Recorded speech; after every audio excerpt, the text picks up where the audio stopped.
आज की क्लास में दोस्तों हम बोर्ड मास से रिलेटेड सारे कन्फ्यूजन को दूर करेंगे और इस कन्फ्यूजन को दूर करने के लिए सिर्फ हमने 4 क्वेश्चन लिया है। ये चारों क्वेश्चन अलग अलग प्रकार के हैं और सभी क्वेश्चन में अलग अलग ट्विस्ट आपको देखने को मिलेगा जो आपको कहीं देखने को नहीं मिलेगा। जैसे देखिए, आपको क्वेश्चन नंबर 1 में ही आपको एक ट्विस्ट देखने को मिल रहा है। मैंने लिखा है ऑफ को सॉल्व करने का नियम। यहाँ भाग भी है और ऑफ भी है, तो इसको सॉल्व करते समय बहुत सारा ट्विस्ट सीखेंगे। तो चलिए इसको सॉल्व करते हैं।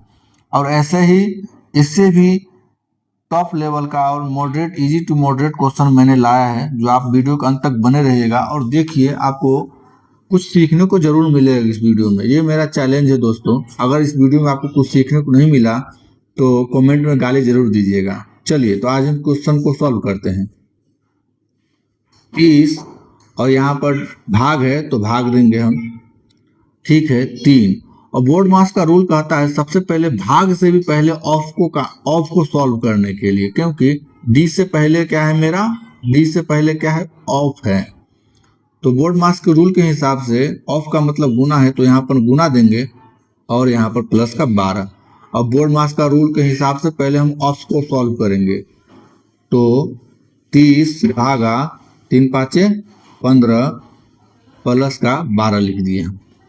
अब बोर्ड मास का रूल कहता है ऑफ के बाद डिवाइडेड का काम करना, यानी भाग को काम करना, यानी भाग को सॉल्व करना। तो 15 से हम 30 को भाग देंगे तो हमारा आंसर आएगा यहाँ पर 2 और प्लस का 12 लिखेंगे। अब इस दोनों को जोड़ देंगे हम तो हमारा आंसर आ गया 14। तो दोस्तों, आपको ट्विस्ट सीखने को मिला कि यहाँ पर अगर डिवाइडेड यानी भाग और ऑफ दोनों आ जाए एक साथ में तो सबसे पहले किसका काम करना है।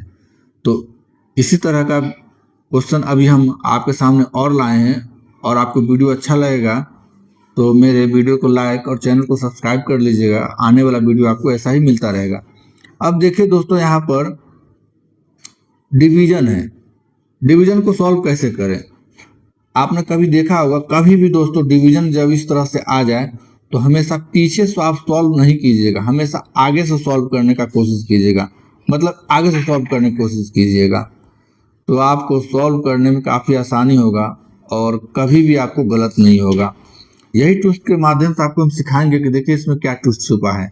जैसे हम 15 और यहाँ पर भाग है तो हम इसको क्या करेंगे, गुना में कन्वर्ट कर देंगे।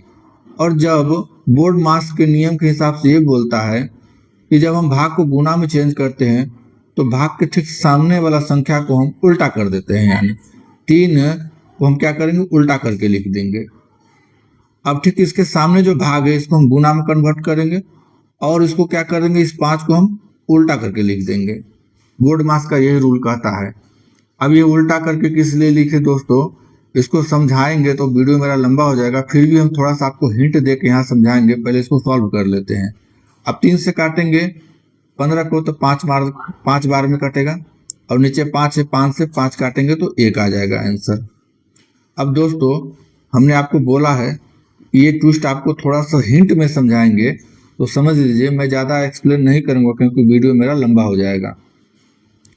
15 भागा 3, हम इसको डिवाइड में क्यों चेंज करते हैं, उल्टा क्यों लिखते हैं, इससे देखिए।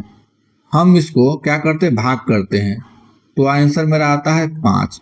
हम इसको एक तरीका तो ये लिख सकते हैं और दूसरा तरीका हम इसको ऐसे भी लिख सकते हैं, 15/3। अब 3 को 15 को काटेंगे तो आएगा 5। ठीक, ये भी है।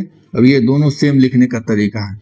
ठीक इसको हम 15/3 को हम एक और तरीका से लिख सकते हैं। देखिए, 15 तो लिख दिए, गुना 1/3 भी लिख सकते हैं। ठीक यही दोस्तों मैंने पहले लिख के आपको समझाया था।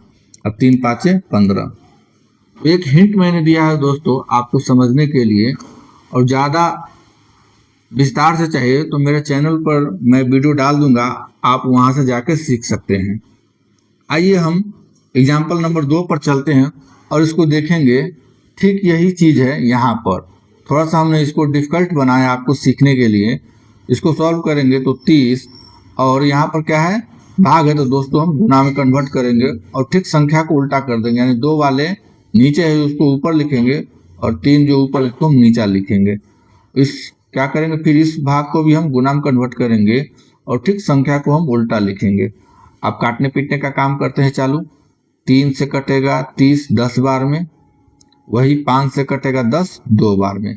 अब 2 गुना 2 गुने 3 बचा, यानी 2 गुना 2 गुने 3 बचा। ऊपर ऊपर का संख्या देखिए दोस्तों बचा है, सभी को हम एक साथ लिख लेंगे और गुना कर देंगे। तो 2 दूना 4, 4 तिया 12 आ जाए, 2 दूना 4, 4 तिया 12 आंसर मेरा आ गया दोस्तों। मैंने अभी 2 क्वेश्चन सॉल्व किया है दोस्तों, और दोनों क्वेश्चन में आपने देख लिया होगा कि कितना अच्छा आपको सीखने को मिला है। चलिए 2 क्वेश्चन और है मेरे पास, और वीडियो को लास्ट तक बने रहिएगा। अब हम सीखेंगे ब्रैकेट को सॉल्व कैसे करते हैं।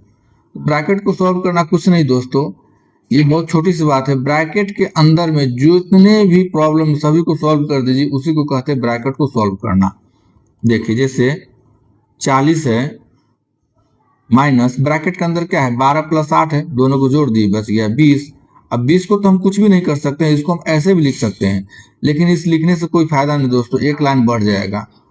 20 को तो अब कुछ नहीं करना है, ब्रैकेट के अंदर और कुछ भी नहीं बचा है, इसलिए हम 20 को अब नहीं ऐसे नहीं लिखेंगे, डायरेक्ट ब्रैकेट के साथ नहीं डायरेक्ट लिख दिए। तो क्या हो गया मेरा ब्रैकेट सॉल्व हो गया, भागा 4 हो गया। अब बोर्ड मास के रूल के हिसाब से भाग को तो हमको पहले करना पड़ेगा, तो 40। अब ऐसा नहीं कीजिएगा कि 40 में से 20 घटा दीजिएगा, बोर्ड मास का रूल कहता है पहले डिवाइड करना रूल के हिसाब से। तो माइनस, अब 20 को 4 से डिवाइड करेंगे तो कितना आएगा दोस्तों मेरे, कितना आएगा 5 आएगा। तो आइए हम 5 लिख दिए हैं।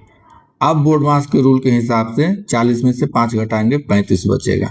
तो देखिए कुछ नहीं दोस्तों, ब्रैकेट को सॉल्व करना कुछ नहीं, ब्रैकेट के अंदर जितने भी प्रॉब्लम है सभी को सॉल्व कर दीजिए, उसी को बोलते हैं ब्रैकेट को सॉल्व करना।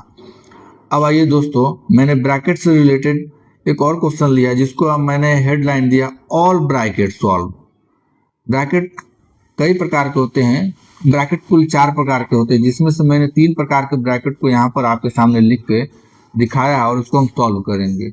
अब कहिएगा सर चौथा प्रकार का ब्रैकेट किधर गया, तो दोस्तों मेरे चैनल को विजिट कीजिए और मेरे शॉर्ट वीडियो में जाके देखिए, मैंने एक प्रकार का लाइन ब्रैकेट है जिसको मैंने छोड़ दिया इस प्रॉब्लम में। इस लाइन ब्रैकेट को मैंने सॉल्व बहुत अच्छा से किया और आपको समझाया है, जाके देखिए मेरे चैनल को। तो आइए हम इसको देखते हैं और सीखेंगे कि ऑल ब्रैकेट सॉल्व कैसे होता है। तो ब्रैकेट का रूल ये बोलता है दोस्तों, सबसे पहले बिग ब्रैकेट सॉल्व करना। कौन सा ब्रैकेट करना, बिग, उसके बाद स्मॉल, सबसे पहले बिग ब्रैकेट सॉल्व करना, उसके बाद कर्ली ब्रैकेट, उसके बाद कर्ली ब्रैकेट सॉल्व करना, उसके बाद स्मॉल ब्रैकेट सॉल्व करना। तो मैंने दोस्तों बोला आपको पहले big bracket, curly bracket, small, ऐसा नहीं, सबसे पहले आपको स्मॉल ब्रैकेट से चालू करना है। क्या करना है, सबसे पहले स्मॉल ब्रैकेट से चालू करना है, और ये इस नीचे से चालू, ऊपर नीचे से चालू करके ऊपर की ओर जाएंगे तो मेरा प्रॉब्लम बहुत जल्दी सॉल्व होगा और इजी टू मॉडरेट सॉल्व होगा और कहीं भी गलत नहीं होगा। दोस्तों बहुत सारे टीचर आपको बताया होगा पहले बिग ब्रैकेट सॉल्व करना, दोस्तों ये बिल्कुल नियम गलत है, ये बिल्कुल नियम गलत है। सबसे पहले स्मॉल से चालू कीजिए, सबसे पहले क्या कीजिए, स्मॉल से चालू कीजिए। तो चलिए आज हम इसको चालू करते हैं। वीडियो मेरा लंबा हो रहा है दोस्तों, तो घबराइएगा नहीं, क्योंकि आपको इसमें कुछ सीखने को मिल रहा है। ऐसा नहीं कि आप वीडियो छोड़ के भाग जाइए, पहले देखिए प्रॉब्लम को सॉल्व कीजिए। सबसे पहले हम क्या करेंगे, 13 लिखेंगे माइनस, ये क्या है, बिग ब्रैकेट है, तो हम बिग ब्रैकेट डालेंगे और साथ देखिए सबसे पहले हम स्मॉल ब्रैकेट से चालू करेंगे, और ये जो है ना सभी जैसा उसको वैसा लिखते नीचे चले जाएंगे। हम यहाँ से चालू करेंगे और सभी को सेम टू सेम लिखते चले जाएंगे। देखिए सात है, प्लस है, ये क्या है, कर्ली ब्रैकेट है, तो कर्ली ब्रैकेट में हमने दे दिया। 6 है, भागा, तो भागा भी दे दिया। अब देखिए स्मॉल ब्रैकेट के अंदर में जितने भी प्रॉब्लम सबको सॉल्व कर देते हैं। 2 + 1 3, 3 तो सॉल्व हो गया। अब अंदर में प्लस माइनस जोड़ घटाव गुना भाग कुछ नहीं बचा है, तो इस ब्रैकेट को हम खत्म कर देंगे, लिख देंगे यहाँ पर 3। इसी को कहते हैं ब्रैकेट सॉल्व करना। अब कर्ली ब्रैकेट है तो कर्ली ब्रैकेट देंगे, और लास्ट में बिग ब्रैकेट है तो बिग ब्रैकेट दे दिए। चलिए दोस्तों अब इसको सॉल्व करते हैं। फिर हम क्या करेंगे, कर्ली ब्रैकेट को सॉल्व करेंगे, और ये सारे को सारे जो है जैसे का तैसे नीचे उतारते चले जाएंगे। अब कर्ली ब्रैकेट के अंदर दोस्तों 6/3 है, इसको जब हम प्रॉब्लम सॉल्व करेंगे तो हमारा आंसर आ जाएगा 2। अब 2 को कर्ली ब्रैकेट ऐसे नहीं लिखना है, क्योंकि 2 अब अंक आ गया, इसमें जोड़ घटा गुना भाग कुछ नहीं पता, इसलिए हम कर्ली ब्रैकेट नहीं लिखेंगे। आप लिखने के तो लिख सकते हैं, लेकिन आपका एक लाइन बर्बाद जाएगा और टाइम भी बर्बाद जाएगा, इससे कोई फायदा नहीं है, इसलिए हम डायरेक्ट लिख दिए यहाँ पर। तो कर्ली ब्रैकेट में खत्म कर दिए। अब लास्ट का बचा बिग ब्रैकेट, तो बिग ब्रैकेट डाल दिए। अब आइए दोस्तों, 13 है माइनस क्या है, बिग ब्रैकेट के अंदर 7 + 2 है, तो 7 + 2 को हम सॉल्व करेंगे तो 7 और 2 को जोड़ेंगे 9 आ जाएगा। 9 अब एक अंक बच गया। अब इसको सॉल्व नहीं कर सकते हैं क्योंकि बिग ब्रैकेट के अंदर और कुछ भी नहीं है, तो बिग ब्रैकेट को खत्म करेंगे हम और सीधे यहाँ पर लिख देंगे 9। अब दोस्तों 9, 13 में से 9 घट गया तो आप जानते हैं दोस्तों 4 बचेगा, यही मेरा आंसर है। तो दोस्तों मेरा वीडियो कैसा लगा, मेरा वीडियो अच्छा लगा तो चैनल को सब्सक्राइब कीजिएगा और वीडियो को एक लाइक जरूर दीजिएगा, जिससे मेरा वीडियो आपको मिलता रहे।